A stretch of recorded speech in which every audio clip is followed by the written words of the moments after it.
तो चलिए आज एक सफर पर चलते हैं। एक ऐसे सफर पर जो हमें समय की शुरुआत से लेकर ब्रह्मांड के सबसे बड़े रहस्य तक ले जाएगा। ये कहानी है एक तारे की, उसके जन्म से लेकर उसकी शानदार मौत तक की। लेकिन इस कहानी को शुरू करने से पहले जरा एक सवाल पर सोचते हैं। इस पूरे ब्रह्मांड में सबसे सबसे हिंसक और विनाशकारी घटना क्या हो सकती है? इस सवाल का जवाब हमारी आज की कहानी के बिल्कुल केंद्र में है। बात सीधी सी है, किसी भी चीज के अंत को समझना है तो उसकी शुरुआत में जाना ही पड़ता है। तो एक तारे की मौत की कहानी जानने के लिए हमें वक्त में बहुत पीछे जाना होगा, जहां से सब कुछ शुरू हुआ था। तो सबसे पहले बात करते हैं उस स्टेज की जहां यह सारा ड्रामा होता है, हमारा ब्रह्मांड। जब हम ब्रह्मांड कहते हैं तो इसका मतलब क्या है?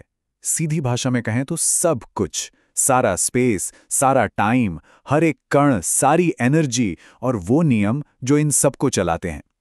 ये एक बहुत बड़ा कैनवस है जिस पर हर कहानी लिखी जाती है। तो कहानी शुरू होती है लगभग 13.8 अरब साल पहले बिग बैंग से। अब ये कोई धमाका नहीं था जैसा कि नाम से लगता है, ये तो खुद स्पेस का ही फैलना था। शुरुआती कुछ मिनटों में ही ब्रह्मांड थोड़ा ठंडा हुआ और पहले कण बने। फिर लाखों साल लगे और उन्हीं कणों से पहले तारे और गैलेक्सीज ने जन्म लिया। लेकिन ये ब्रह्मांड आखिर बना किस चीज से है? और यहीं पर कहानी थोड़ी अजीब हो जाती है, क्योंकि इसका 68% हिस्सा डार्क एनर्जी है, एक ऐसी रहस्यमयी ताकत जो इसे और तेजी से फैला रही है। 27% है डार्क मैटर, जो दिखाई नहीं देता पर गैलेक्सीज को बांधे रखता है। और जो बाकी बचा वो है सिर्फ 5%। जरा इस बात की गहराई को समझिए। हर तारा, हर ग्रह, ये धरती, इंसान, सब कुछ जिसे हम देख सकते हैं, महसूस कर सकते हैं, वो ब्रह्मांड का सिर्फ 5% हिस्सा है। बाकी 95% तो एक पहेली है जिसके बारे में हम लगभग कुछ नहीं जानते। खैर, चलिए अब इस विशाल कैनवस से जूम इन करते हैं और उस 5% हिस्से की कहानी पर आते हैं। देखते हैं कि एक तारा आखिर पैदा कैसे होता है। एक तारे का जन्म 3 हिस्सों में होता है। सब कुछ शुरू होता है एक तारकीय नेबुला से, जो गैस और धूल का एक बहुत बड़ा बादल होता है। फिर ग्रेविटी यानी गुरुत्वाकर्षण अपना काम करती है और इस बादल को एक जगह खींचकर एक घना गर्म गोला बना देती है। इसे कहते हैं प्रोटोस्टार। और जब इस गोले का कोर बेहद गर्म और घना हो जाता है तो उसमें न्यूक्लियर फ्यूजन की आग जल उठती है और एक नए तारे का जन्म होता है। एक बार तारा बन गया तो समझिए कि वो अपनी जिंदगी के सबसे लंबे और शांत दौर में दाखिल हो गया है। इसे मेन सीक्वेंस या मुख्य अनुक्रम कहते हैं। हमारा सूरज भी फिलहाल इसी दौर में है। और ये दौर छोटा मोटा नहीं, अरबों साल तक चल सकता है। ये एक तारे की जिंदगी का वो सुनहरा दौर है जहां सब कुछ एकदम सटीक, परफेक्ट बैलेंस में होता है। ये संतुलन असल में एक जबरदस्त रस्साकशी जैसा है, एक कॉस्मिक टग ऑफ वॉर। एक तरफ है ग्रेविटी जो तारे को अंदर की तरफ खींचकर उसे कुचल देना चाहती है, और दूसरी तरफ है न्यूक्लियर फ्यूजन की जबरदस्त ताकत जो बाहर की तरफ धक्का देकर उसे फटने से बचाती है। जब तक ये दोनों ताकतें बराबर हैं, तारा चमकता रहता है। लेकिन जैसा कि हम जानते हैं, कोई भी चीज हमेशा के लिए नहीं रहती, और ये संतुलन भी नहीं। हर तारे की जिंदगी में एक पल आता है जब उसका ईंधन यानी हाइड्रोजन खत्म होने लगता है, और बस यहीं से उसकी किस्मत का खेल शुरू होता है। जैसे ही हाइड्रोजन का फ्यूल खत्म होता है, तारे की वो शांति भंग हो जाती है। अब उसका भविष्य सिर्फ एक चीज पर टिका है, और वो है उसका वजन, उसका मास। और इस फैसले को एक खास कॉस्मिक नियम कंट्रोल करता है। ये नियम है चंद्रशेखर लिमिट। इसे महान भारतीय अमेरिकी एस्ट्रोफिजिसिस्ट सुब्रमण्यन चंद्रशेखर ने खोजा था। ये लिमिट बताती है कि तारे का बचा हुआ ठंडा कोर, जिसे व्हाइट ड्वार्फ कहते हैं, ज्यादा से ज्यादा कितना वजन झेल सकता है इससे पहले कि ग्रेविटी उसे कुचल डाले। और वो निर्णायक नंबर है लगभग 1.4, मतलब हमारे सूरज के वजन का 1.4 गुना।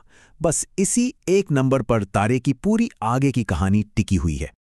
तो बस यहीं से 2 रास्ते निकलते हैं। अगर तारे का बचा हुआ कोर इस लिमिट से कम वजन का है तो वो शांति से एक व्हाइट ड्वार्फ बनकर अपनी बची जिंदगी गुजार देगा। लेकिन अगर वो इस लिमिट को पार कर गया तो गुरुत्वाकर्षण की जीत होती है, और फिर जो होता है वो विनाशकारी होता है। तो अब हम पहुंच गए हैं कहानी के सबसे आखिरी और सबसे ड्रामेटिक हिस्से में।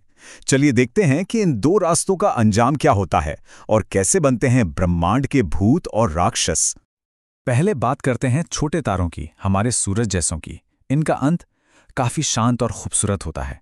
ये पहले फूलकर एक रेड जाइंट बनते हैं, फिर धीरे धीरे अपनी बाहरी परतें अंतरिक्ष में बिखेर देते हैं, जिससे एक खूबसूरत प्लैनेटरी नेबुला बनता है और आखिर में बस एक छोटा चमकता हुआ व्हाइट ड्वार्फ बच जाता है। लेकिन जो विशाल तारे होते हैं उनकी कहानी बिल्कुल अलग है। उनका अंत शांत नहीं बल्कि महाविनाशक होता है। वो एक रेड सुपर जाइंट बनते हैं और फिर एक जबरदस्त धमाके के साथ फट जाते हैं, जिसे हम सुपरनोवा कहते हैं। इस धमाके के बाद जो कोर बचता है वो या तो एक न्यूट्रॉन स्टार बनता है या फिर ब्रह्मांड का सबसे बड़ा राक्षस। और वो राक्षस है एक ब्लैक होल। ये स्पेस टाइम में एक ऐसी जगह है जहां ग्रेविटी इतनी ज्यादा होती है कि कोई भी चीज, यहां तक कि लाइट भी, उससे बचकर नहीं निकल सकती। याद है वो पहला सवाल, ब्रह्मांड की सबसे हिंसक घटना, एक विशाल तारे का ब्लैक होल में बदलना उन्हीं में से एक है। तो एक ब्लैक होल कैसा होता है? मोटे तौर पर इसके 3 हिस्से होते हैं। सेंटर में सिंगुलैरिटी, जहां सारा मास एक बिंदु पर सिमट जाता है। उसके चारों ओर इवेंट होराइजन, जिसे पॉइंट ऑफ नो रिटर्न भी कहते हैं, और उसके भी बाहर घूमती हुई गैस और धूल की एक बेहद गर्म डिस्क। ये पूरी कहानी सुनने में भले ही बहुत दूर की लगती हो, लेकिन ये हमसे सीधे तौर पर जुड़ी है। एक मशहूर कहावत है, हम सब तारों की धूल से बने हैं। ये सच है। जब वो विशाल तारे सुपरनोवा में फटते हैं तो कार्बन, ऑक्सीजन, लोहे जैसे भारी तत्व पूरे ब्रह्मांड में फैल जाते हैं और इन्हीं तत्वों से नए ग्रह और जीवन बनता है। तो एक तारे के जन्म से लेकर उसकी मौत तक की ये कहानी हमें ब्रह्मांड के सबसे बड़े रहस्य ब्लैक होल पर लाकर छोड़ देती है। लेकिन इसके आगे क्या? ब्लैक होल के अंदर क्या है? क्या वो किसी और दुनिया के दरवाजे हैं? विज्ञान आज भी इन सवालों के जवाब ढूंढ रहा है, और यही बात हमें याद दिलाती है कि इस ब्रह्मांड में जानने और खोजने के लिए अभी बहुत कुछ बाकी है।